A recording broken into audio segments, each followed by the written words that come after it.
Like food and water, sleep is something we cannot live without. So what do you need to know to make sure you get a restful night's sleep? And joining me now is sleep expert Dr. Michael Bruce. Thank you for talking with us today. This is Thanks an for having me. important topic.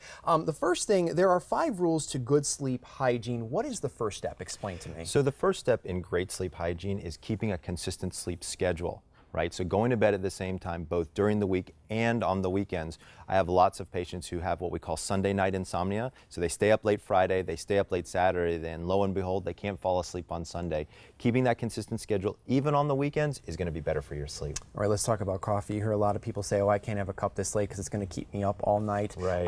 What should people know about coffee? Is there a certain time they should stop drinking it? Explain. So what we now know about caffeine is that caffeine actually has a half-life, meaning half of it is in your system for up to 8 hours.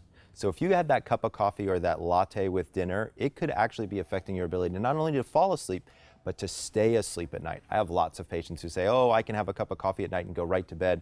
But I would challenge them, if I looked at their actual sleep and their brain waves, it's going to be not the quality that we're looking for. So when should they kind of cut coffee off, or what kind? 2 p.m. is usually the best time to be eliminating caffeine from your diet. And I actually tell people to fade their caffeine over the course of the day. So have your highest caffeinated beverage in the beginning of the day, like a drip coffee, and then slowly move to less and less caffeinated beverages like an iced tea or a cola. All right, let's talk about alcohol. When people drink alcohol, it makes them sleepy. So Right. Is it safe to say that the alcohol will help you sleep, or not necessarily? So believe it or not, alcohol is considered the #1 sleep aid in the world, and it's just about the worst one you could imagine. So not only does it make you feel sleepy, it keeps you out of the deep stages of sleep.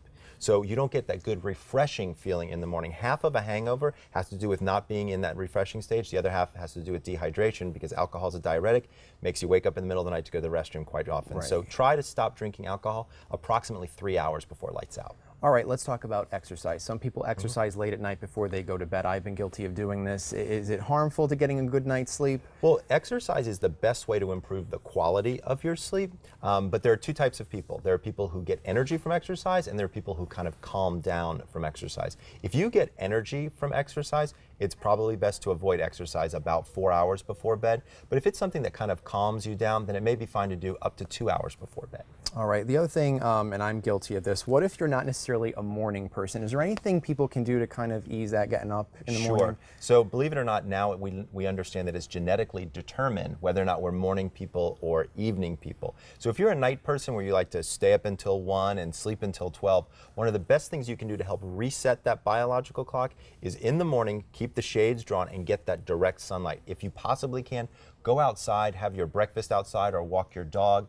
Getting that direct sunlight for about 10 minutes helps reset that clock, and that can make it easier to sleep. And finally, what do people need to know when it comes to sleep equipment? So I talk about what I call sleep equipment. People are like, what are you talking about? I'm talking about mattresses and pillows. I'm actually here at Furnitureland training all of the sales staff, because one of the things that they know and understand is how to match people to the right sleep equipment. So like if you go for a run, you don't want to do it in flip-flops. You want to do it in really good running shoes, because your performance will be better. The same holds true for sleep and sleep equipment. The right pillow and the right mattress gives you the right sleep. So a lot of good information, and people should definitely be paying attention to sleep. Absolutely. All right, Dr. Bruce, thank you very much. We really appreciate it.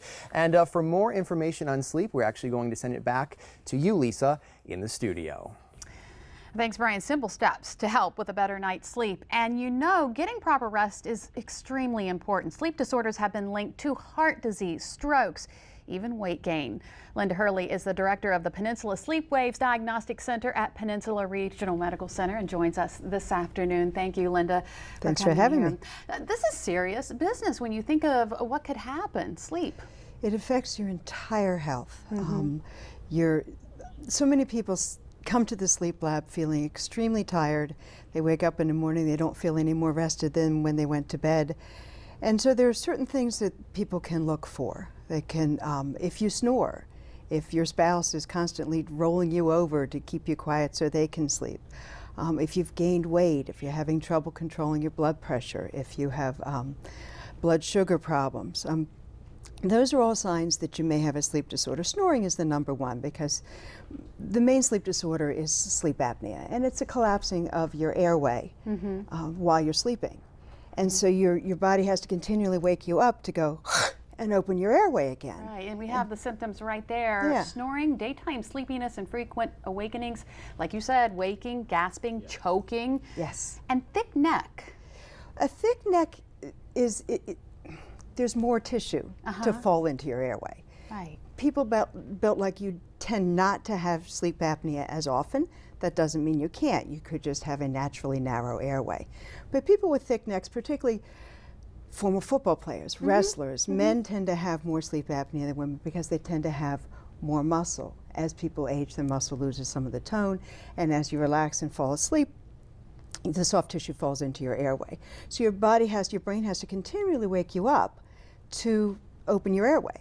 So it interrupts a good night's sleep. And Dr. Bruce was talking about the continuous good night's sleep with all the proper stages of sleep that reset your body's hormones, that keep your appetite under control, that keep your blood pressure under control. When your airway closes, your blood pressure goes up, your heart rate goes up. It creates lots of stress hormones. And so we have a graphic right you can there see that in that kinda shows graphic, it, yeah. and your brain goes, holy smokes, I need to wake you up to open your airway, because obviously you have to have an open airway. When you're awake, if your airway closes, you'll do that quite naturally. But in your sleep, you have to awaken. You may not be aware of it. The person may not be aware of it. I almost can guarantee the bed partner is aware of it because it's not quiet. Yeah. So. Now the good news is that you can get help. There is help for these Absolutely. problems. Tell us about that. The main treatment for sleep apnea is simply air. It's not a medication. It is it's air delivered through a very quiet machine with a there are dozens of choices of types of interfaces. We call them masks. They either cover your nose, your mouth, or just pillows that go right into your nose. And basically it's holding your airway open with a little bit of air pressure. And it doesn't interfere with anything else. We have patients that come back and tell us that they wouldn't go anywhere without their sleep machine, without their CPAP machine, because they just feel so much better. Their health is better, they've lost weight, they feel refreshed when they wake up, and they couldn't believe they ever did without it. Now you have a diagnostic center, the Sleep Waves Diagnostic Center. What happens when you go there to get your diagnosis? You're introduced to a really friendly, well-versed staff, and you're shown to a private room, much like a hotel room, pillow-top beds and quilts and a private bathroom. And your sleep tech will explain what they're going to do. We have to attach some wires to your head so we can see what stage of sleep you're in. And we monitor your heart and your leg movement. Some people have restless legs, so we can see all of that. Very often we'll even uncover cardiac arrhythmyour the patients didn't know about. Yeah. So it's all done in a very nice room. It's not clinical and everything. Not at all. It's much like much like your bedroom at home with a private bath that you don't have to share with the kids or anything. Oh, you know? okay. So, and once your setup is finished, there's cable TV and everything, so except for the wires and things, you really don't have any sense that you're any place but in a nice hotel room. Right. And when you wake up in the morning, there's a continental breakfast, and we bring you coffee and explain what happened, and then explain what's next and meet with a physician.